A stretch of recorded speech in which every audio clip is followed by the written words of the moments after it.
네, 안녕하세요. 백훈종입니다. 3월 14일 데일리비트 시작해 보도록 하겠습니다. 간밤에 발표된 생산자 물가와 실업수당 청구 건수 때문에 인플레이션 우려는 낮춰졌지만 시장은 여전히 관세 불확실성에 따른 경기 침체를 더 크게 걱정하는 모습입니다. 그래서 어제는 미국과 EU가 또 서로 보복 관세를 부과하겠다면서 위협을 주고받아 시장이 상당히 긴장된 상태였습니다. 그래서 비트코인 가격도 또 추가 하락해서 지금 81,000불대에서 거래되고 있는데요. 베센트 재무장관과 러트닉 상무장관이 입을 맞춰서 얘기하는 것처럼 트럼프 2기 행정부는 단기적으로 시장을 끌어올리는 트럼프 풋보다는 장기적 관점에서 미국 경제의 체질 개선에 중점을 두고 있습니다. 트럼프는 저는 이렇게 정의를 하거든요. 고립주의를 가장한 개입주의다. 그래서 마치 미국 우선주의, 우리 고립할 거다 이렇게 보이지만 그게 아니라 전 세계에 개입을 하고 있어요. 그러면서 미국과 세계 간 힘의 균형을 회복하고 미국이 추구하는 자유와 시장의 가치를 전 세계에 다시 확산시키려고 하는 중입니다. 당연히 이 과정은 고통스럽죠. 왜냐하면 전 세계가 다 그 반대 방향으로 갔기 때문에 미국을 포함해서. 하지만 이 과정에서 무슨 일이 있었습니까? 결국 각국이 경쟁적으로 통화를 발행해서 마치 아무 문제가 없는 것처럼 경기 하강이나 경기 문제를 감추고 경기를 부양했죠. 그래서 이런 방식이 이젠 안 된다. 전 세계적으로 비효율을 없애자, 디레버리징 하자라는 지금 말하자면 무브먼트거든요. 이게 결국 끝나면 그 이후에는 더 강력하고 지속 가능한 경제 성장이 전 세계적으로 가능해질 거라 이렇게 생각을 합니다. 자, 그렇게 말씀드리고 지난밤에 있었던 시황 한번 보도록 하겠습니다. 네, 비트코인 가격은 주요 글로벌 무역 전쟁 우려 속에 2.2% 하락해서 81,000불 거래가 되고 있습니다. 트럼프 대통령이 철강 및 알루미늄에 대해서 25% 관세 매기겠다. 수요일부터 발효되었고요. 그리고 4월 2일까지 상호 관세 부과하겠다라고 또 리컨펌을 했죠. 그리고 유럽에 대해서도 더 높은 관세를 계획 중이다라는 얘기도 나왔습니다. 결국 이것 때문에 경제 압박이 가해지고 올해 경기 침체가 올 수 있다라는 우려 때문에 비트코인 가격이 또 떨어질 거다. 근데 한편으로 전날 또 재밌는 뉴스가 있었죠. 월스트리트 저널의 보도였는데 트럼프 가족의 대표 에릭 트럼프 또는 트럼프 주니어가 바이낸스 미국 지사 지분 인수를 논의했다라는 기사가 나왔습니다. 샹펑자오 현은 아니고 당시 바이낸스 CEO가 이제 미국의 플리, 즉 내가 잘못했다라고 인정을 하면서 감옥에 갔다 오기로 합의를 했죠. 그때 이 바이낸스 US를 우리가 인수하겠다라는 제안을 했다는 거예요. 월스트리트의 보도고 요것 때문에 이 월드 리버티 파이낸셜 이거를 통해서 이제 바이낸스 US를 인수한 다음에 미국에서 거래소 사업을 하려고 아니냐 트럼프 일가가 이런 뉴스가 나오면서 이 소식에 일단 바이낸스 토큰 BNB 가격이 3% 이상 급등을 했고요. 근데 그 이후에 바로 창펑자오가 전혀 사실 무근이다 이런 얘기를 하면서 바로 다시 내려오긴 했더라고요. 그래서 사실관계는 다시 한번 우리가 쭉 지켜봐야 될 문제이긴 하지만 아무튼 바이낸스 US가 지금 트럼프 일가의 사정권에 들어와 있는 그것이 사실인가 월스트리트 저널의 어쨌든 보도에 의하면은 그게 지금 중점적으로 다뤄졌습니다. 뉴욕 증시 S&P 500 지수는요 1.4% 하락했고 나스닥 지수 2% 하락, 다우 지수는 1.3% 떨어져서 마감을 했습니다. 비트코인과 마찬가지로 3대 지수가 모두 하락 마감을 한 거죠. 전날 PPI, 도매 물가 지수 발표가 있었습니다. 2월 달 PPI가 1월 대비해서 변동이 없었습니다. 그러니까 물가가 올라가지 않은 거죠. 예상은 0.3% 상승할 것이라는 거였는데 예상을 훨씬 밑돌았기 때문에 사실 되게 긍정적인 소식입니다. 그래서 인플레이션 우려가 잠식되는 그런 효과가 있는데 그럼에도 불구하고 시장은 하락했습니다. 이 트레이드의 크리스 랄킨 애널리스트의 말에 따르면 인플레이션 관련 좋은 소식이 끊임없이 변하는 관세 이야기 속에서 들리지가 않고 있다. 그래서 이게 언제 들릴 수 있을지가 시장의 이제 관심 포인트다 이런 설명을 했습니다. 전날 트럼프 대통령이 EU가 위스키에 대해서 50% 세금을 철회하지 않으면 EU 주류 수리품에 200% 관세를 부과하겠다고 위협을 했어요. 그래서 EU는 트럼프의 알루미늄 철강에 대한 25% 관세에 대응해서 위스키에 대한 50% 관세를 부과한 건데 트럼프 대통령은 이거 철회하지 않으면 너네 주류 수입품에다가 대부분 와인이겠죠. EU산 주류라고 하면 200% 관세를 매기겠다. 이렇게 점입 가경으로 치달았던 겁니다. 또 이 이제 관세 관련 소식이 비트코인 가격과 증시에 아주 악영향을 미쳤다. 이렇게 보시면 되고요. 스콧 베센트 재무장관이 CNBC에 나와서 트럼프 행정부가 주식시장의 단기 변동성보다는 실물 경제에 초점 맞추고 있다. 이렇게 또 얘기를 했어요. 그래서 결국 이 월가는 지금 이런 예측 불가능하고 때로는 이해하기 어려운 관세가 기업들과 소비자들의 지출 계획을 세우기 어렵게 만들 것을 우려하고 있는 겁니다. 이번 주 금요일에는 오늘이죠. 오늘 밤에는 최신 소비자 심리와 인플레이션 기대치 조사가 발표가 됩니다. 그래서 최근에 심리지표 하락이 있었기 때문에 이 보고서가 굉장히 중요성이 높아져 있는데요. 과연 어떻게 나올지 귀추가 주목이 됩니다. 유로존 국채금리 소식 보겠습니다. 유로존 국채금리가 소폭 하락했습니다. 시장의 관심은 독일 연방회의 분데스타그에서 시작되는 부채 제동장치 개혁 논의가 어떻게 지나가느냐, 어떻게 나오느냐 지금 굉장히 주목을 하고 있는데요. 결국 유럽은 지금 자강론이 펼쳐지고 있습니다. 미국이 유럽에 이렇게 관세로 위협을 하면서 또 러우 전쟁에서 발을 빼겠다는 식으로 위협을 하니까 유럽에서 안 되겠다. 우리가 직접 자주 국방을 더 강화해야겠다. 자강론이 펼쳐지고 있는 겁니다. 그래서 미국에 더 이상 세계의 경찰 역할을 맡기지 않겠다. 지금 이렇게 나오고 있는 건데, 그래서 독일이 이제 첫 번째 스타트를 끄는 거죠. 원래 1990년 2차 세계대전 이후로 독일에는 이 국방비를 늘릴 수 없는 부채 제동장치가 있어요. 근데 이거를 이제 없애겠다는 겁니다. 드디어 동독과 서독의 어떤 그 냉전 때 있었던 국채 상승률과 거의 버금가는 지금 독일 국채 금리 상승률이 나오고 있거든요. 이제 결국에는 이런 것들을 시장이 우려를 하는 거죠. 독일 국채, 유럽 국채를 팔고 시장이 떠나고 있는 이런 지금 상황입니다. 자강론 아직까지는 좀 무리 아니야? 미국한테 대들겠다는 건데 이게 되겠어? 약간 이런 지금 문제가 있어요. 그래서 독일 10년물 국채 수익이 엄청 올랐죠. 지난 일주일 전에 2.884%입니다. 현재 원래 2% 초반대 1% 후반대 이렇게 거래가 됐었는데 지금 상당히 많이 올라서 2.884%까지 올라왔고 어제는 소폭 하락했다는 뉴스가 나온 겁니다. 하지만 여전히 최근 고점 수준에 머물고 있어요.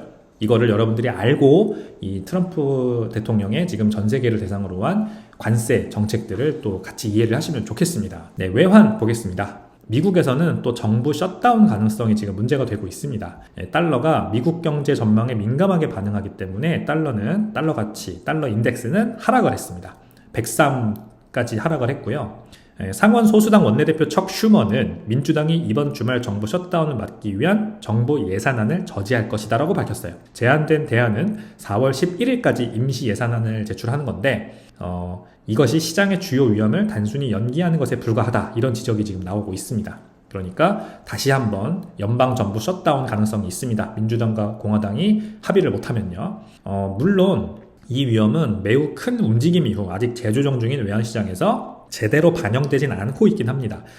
최근 미국 성장 우려로 인한 달러 하락 이후 여전히 부정적인 뉴스임이 맞죠.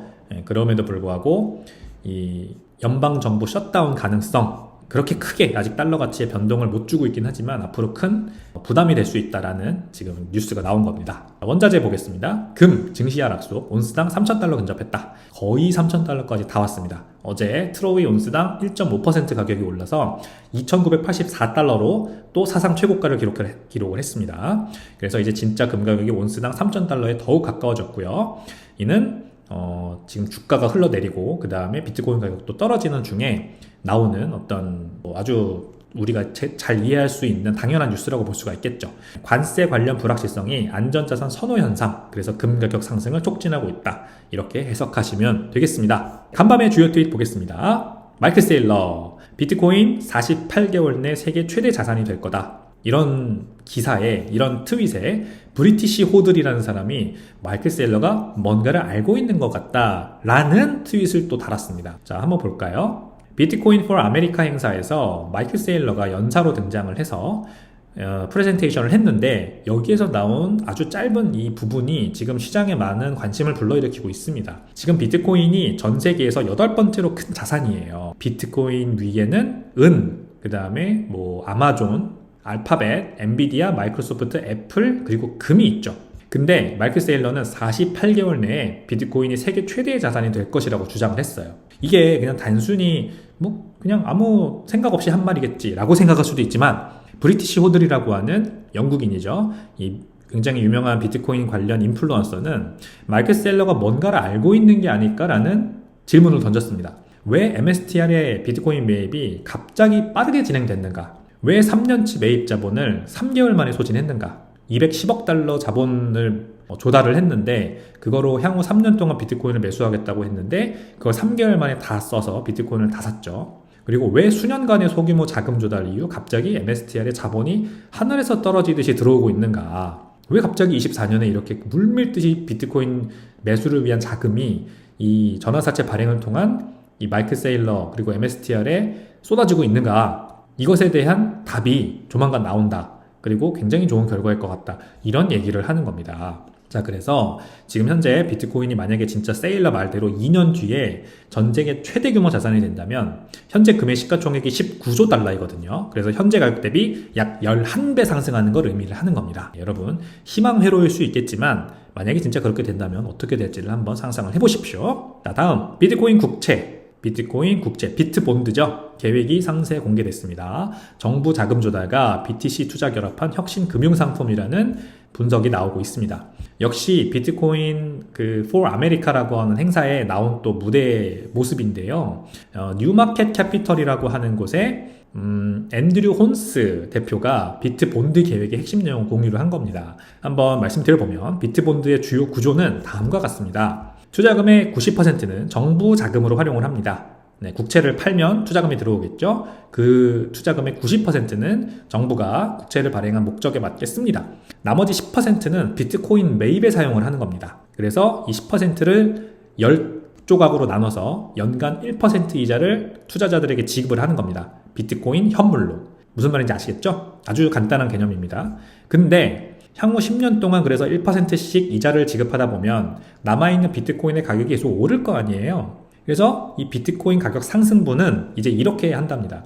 50%는 즉 절반은 연 4.5%의 복리 수익률로 국채 투자자에게 추가적으로 지급을 합니다. 그래서 국채 투자자는 연 1% 비트코인 이자를 받는 것 플러스 비트코인 가격 상승분의 50%에 달하는 부분을 4.5% 복리 수익을 또 받게 되는 그런 추가 수익을 얻을 수가 있고요. 나머지 비트코인 상승분 50%는 즉 절반은 정부가 수익금으로 가져갑니다. 그러므로 비트코인 상승분은 5대5로 나눠서 투자자와 정부가 나눠 갖는다. 이렇게 되겠습니다. 자, 그래서 지금 비트코인 비축 행정명령에 이 나와 있는 내용, 장관들이 비트코인 비축량을 늘릴 수 있는 방법, 예산 중립적으로 가져와라 라고 했잖아요.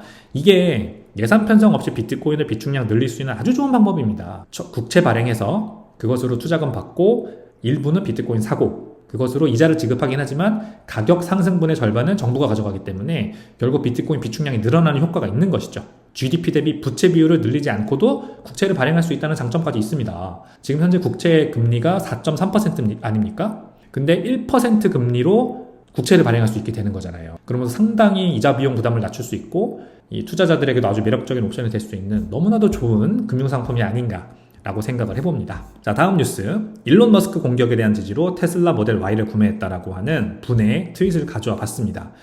지금 일론 머스크 테슬라 정부 효율부에 대한 여론의 공격이 있죠. 그래서 이것을 대응해서 어젯밤 아내와 함께 새 테슬라 모델 Y를 주문했다라고 밝혔습니다. 전날 이제 트럼프 대통령이 직접 백악관에서 나도 테슬라 사겠다 이러면서 자기가 직접 구매한 테슬라를 앞에 놓고 이 일론 머스크를 굉장히 응원해주고 띄워줬지 않습니까? 그것처럼 이 개인들도 지금 테슬라 응원 열풍이 이 X에서 불어닥치고 있는 중입니다. 이분의 그래서 어떤 말씀을 하셨는지 볼까요? 약 6년 전 테슬라 모델 3를 구매했을 때 나는 민주당 지지자였다. 지금은 정치 성향은 바뀌었지만 테슬라의 지속 가능한 에너지 미션에 대한 믿음은 여전하다. 이렇게 말을 했어요. 허리케인 헬렌 당시 경험을 공유하며 전력이 거의 4주간 끊겼다. 근데 내가 테슬라 모델 3가 있었던 덕분에 우리의 이웃들이 휴대폰을 충전할 수가 있었다. 그리고 내가 스타링크를 집에 설치해 놨었는데 이 스타링크 덕분에 우리 집이 이웃들의 인터넷 카페가 되었다라고 설명을 했어요. 그래서 테슬라, 스타링크, 그리고 X는 실제로 생명을 구하고 있다. 그래서 이것에 대한 감사하는 마음으로 내가 새 테슬라를 사는 거다라고 얘기를 했습니다. 그러니까 단순히 내가 뭐 민주당이다 아니면 공화당이다 이걸 떠나서 실제 생명을 구하고 있는 기술에 감사함을 표하는 마음으로 테슬라를 샀다는 굉장히 좋은 어떤 마인드셋 아닙니까, 여러분? 이게 비트코인에도 저는 그대로 적용된다고 생각합니다. 전기와 인터넷이 끊긴 재난 상황에서 기적처럼 이것들을 제공하는 테슬라가 있듯이 금융 시스템에서 소외된 지역에 사는 사람들에게 부자가 될 꿈과 희망을 포기한 채 살아가는 이들에게 희망을 제공하는 비트코인의 역할도 매우 비슷합니다. 정말 저는 공감했습니다. 그래서 반스월이 이 트윗을 쓰신 분인데, 반스월이란 분이 일론 머스크 지지하기 위해 테슬라 모델 Y를 신형을 구매했듯이 저도 전 세계 금융 포용성을 지지하기 위해 비트코인을 구매합니다.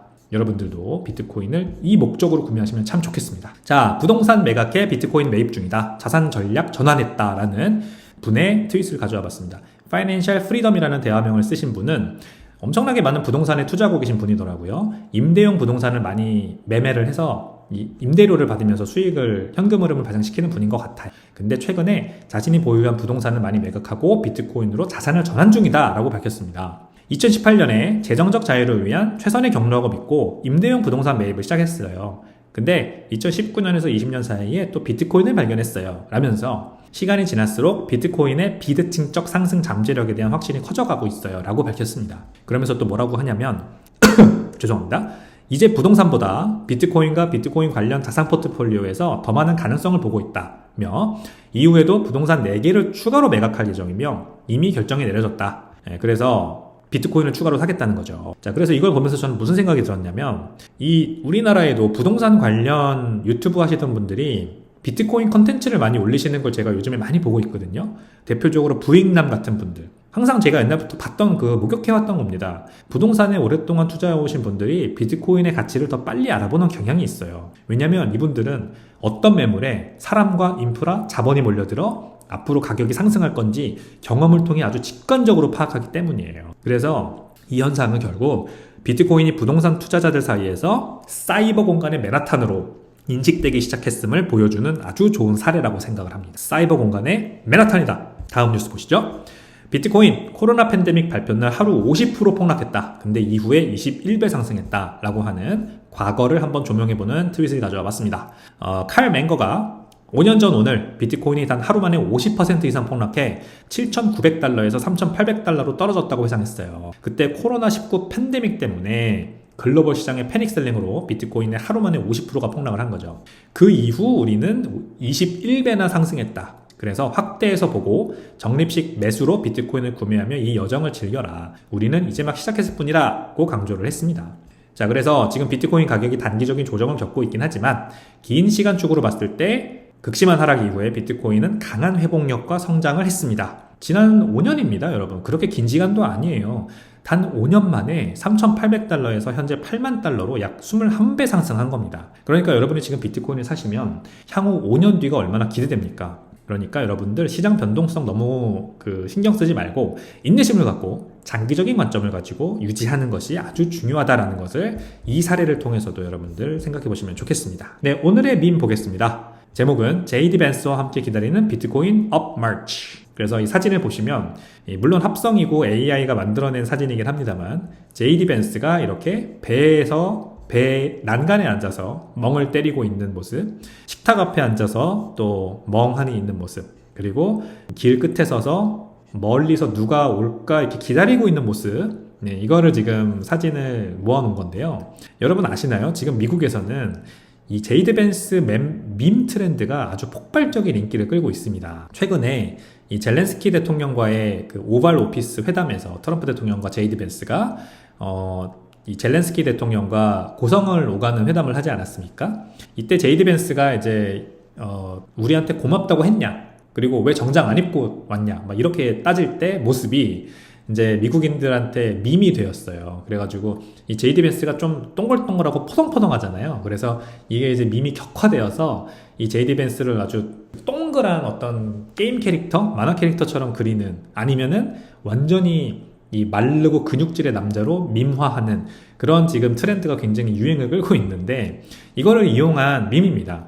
그래서 비트코인 가격 상승을 기다리는 투자자들의 심정을 이렇게 제이드 벤스 밈이 모두 무언가를 기다리는 듯한 명상적인 포즈를 취하고 있는 것들을 갖다가 이렇게 유머러스하게 표현을 한 거고요. 자, 제목이 결국 3월의 남은 기간의 상승장이라는 거지 않습니까?